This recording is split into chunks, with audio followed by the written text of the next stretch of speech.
Chant 26. Tu peux t'enorgueillir de tant d'éclat, Florence, car ton nom sonne haut par terre et sur la mer, et se répand encore jusqu'au fond de l'enfer. En effet, j'ai trouvé 5 de tes citoyens parmi tous ces voleurs, à ma très grande honte.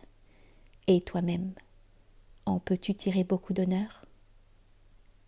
Mais si les songes faits à l'heure où l'aube pointe sont vrais, tu sentiras sans doute avant longtemps tout le mal qu'on te veut pas plus loin qu'à Prato.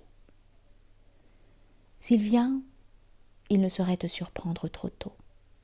Et puisqu'il doit venir, qu'il vienne donc plus vite, car plus je deviens vieux, plus il doit m'en coûter.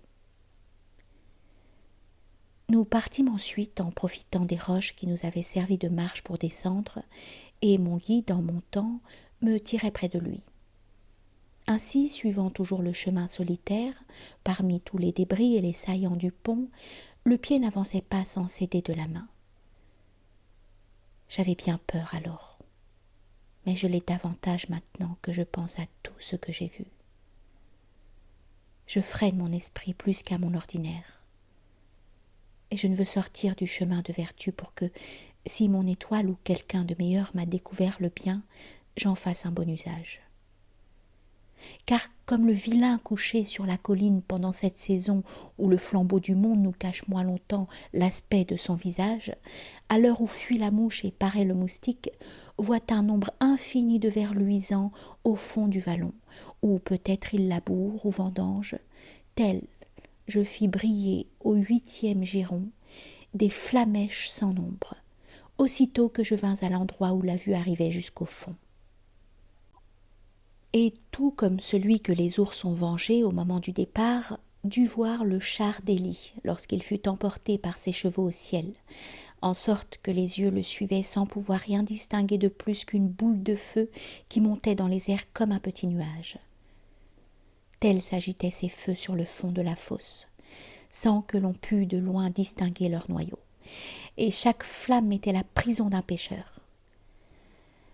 Je les examinais du haut de la jetée et me penchais sur elles, au bord d'une saillie, sans quoi j'aurais bien pu tomber sans qu'on me pousse. Mon guide, cependant, me voyant absorbé, m'expliqua « Ces pêcheurs sont au sein de ces feux, chacun enveloppé des flammes qui le brûlent. » « Mais, lui dis-je alors, ce que tu viens de dire confirme mes soupçons, car j'avais cru comprendre ce que c'était. Pourtant, j'allais te demander qui vient dans ce feu-là, qu'on voit se fendre en deux par le haut et qui semble échapper du bûcher qui reçut à la fois Éthéocle et son frère. Il répondit alors. On punit là-dedans Ulysse et Diomède. Ils restent réunis par leur commune faute et par leur châtiment. Ils pleurent tous les deux dans cette double flamme, l'astuce du cheval qui fraya le chemin par où vint des Romains le généreux ancêtre. Ils pleurent l'artifice auquel Dédamie doit de verser toujours des larmes pour Achille et le palladium qu'il avait dérobé. S'ils peuvent, dis-je alors, du milieu de leur flamme entendre nos discours, ô maître, je t'en prie, et que cette prière ait la force de 1000. Laisse-moi m'arrêter un peu dans cet endroit, afin d'attendre ici cette flamme cornue. Tu vois que le désir me pousse fort vers elle. Il répondit alors. Ta demande mérite l'éloge le plus grand. Aussi je te l'autorise. Il faudra cependant t'abstenir de parler. Je vais les aborder pour toi, car j'ai compris ce que tu veux savoir. Et ce sont là des Grecs qui pourraient mépriser ta façon de parler.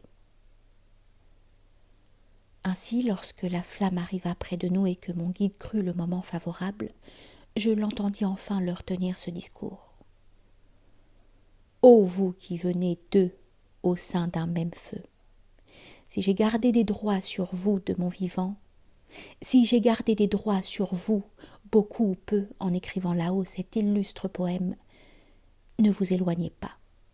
Que l'un de vous nous dise en quel lieu, se perdant, il fut chercher la mort. Le sommet le plus haut de cette vieille flamme se mit à s'agiter tout à coup, murmurant comme si la tempête eût tourmenté sa pointe. Ensuite, en promenant de ça de là son faîte, à l'instar d'une langue essayant de parler, il émit une voix que l'on entendait dire « Ayant abandonné Circé, qui plus d'un an me retint dans ses raies là-bas, près de Gaète, qui n'avait pas ce nom, imposé par Énée, ni le très grand amour que j'avais pour mon fils, ni l'amour filial, ni la foi conjugale, qui devait rendre heureux le cœur de Pénélope, n'ont été suffisants pour vaincre en moi la soif que j'avais de savoir tous les secrets du monde, tous les vices de l'homme ainsi que ses vertus. Je repris donc la mer et partis vers le large, avec un seul navire et la petite troupe qui n'avait pas voulu m'abandonner alors.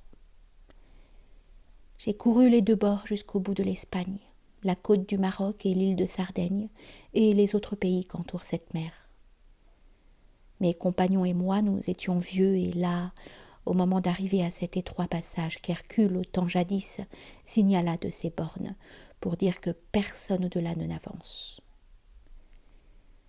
Nous avions dépassé Séville à notre droite, après avoir laissé Ceuta sur notre gauche. « Mes frères, dis-je alors, après 100 000 écueils, nous voici parvenus au bout de l'Occident.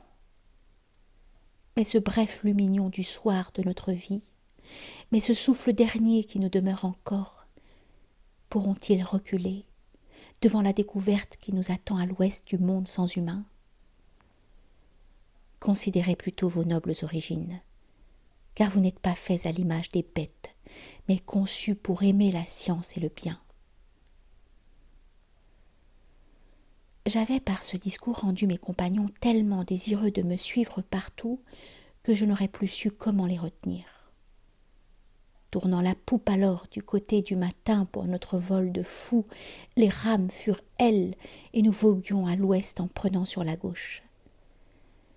Déjà la nuit venait nous montrer les étoiles d'un pôle différent, le nôtre étant si bas qu'il ne surgissait plus des profondeurs de l'eau.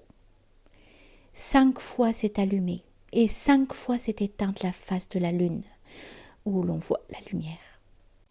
Depuis que nous glissions sur l'immense océan, lorsque sur l'horizon nous avons aperçu un grand mont noir au loin, qui paraissait plus haut que toutes les hauteurs que j'avais déjà vues.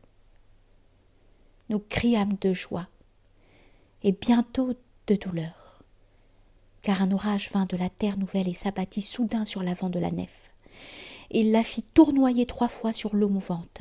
À la 4e fois, il souleva la poupe comme un autre voulait, submergeant notre proue, jusqu'à ce que la mer se refermât sur nous.